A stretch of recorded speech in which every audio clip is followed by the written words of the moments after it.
What is 0 factorial? To answer this, let's have a look at the following table. In the top row are some factorials, while in the bottom row are their corresponding values. But how do we go from 6 factorial to 5 factorial?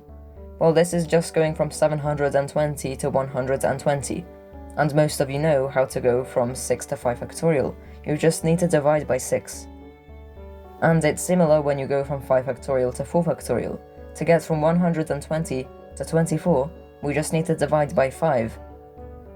And most of you can predict how to go from 4 factorial to 3 factorial. You just divide by 4. And this pattern will continue.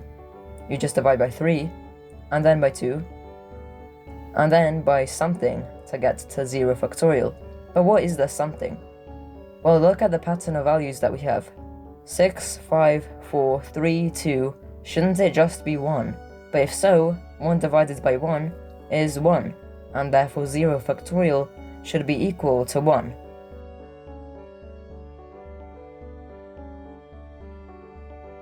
Here's another example.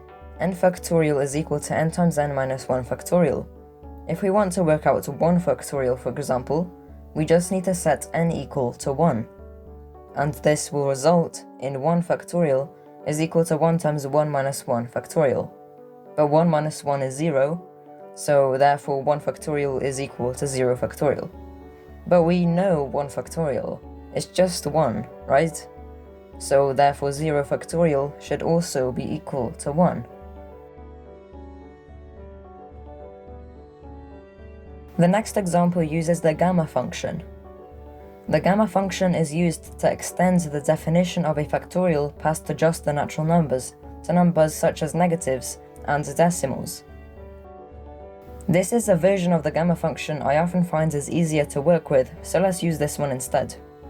Since we want to find 0 factorial, everything we need to do is set n equal to 0. When we do this, we will be able to obtain an expression for 0 factorial. Well, this is just going to be gamma of 0 plus 1, which is equal to the following integral.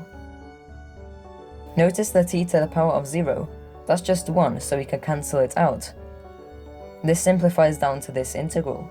So what we want to do is find the antiderivative of e to the negative t, a function that differentiates to e to the negative t. Well, one such function is negative e to the negative t. And all we need to do now is substitute in the boundaries and then take away. But what is negative e to the negative infinity? Well, actually it approaches 0. So what we are left with is just 0 take away negative e to the power of 0. But since e to the 0 is 1, it just boils down to 0 plus 1, which is 1. So 0 factorial is equal to 1.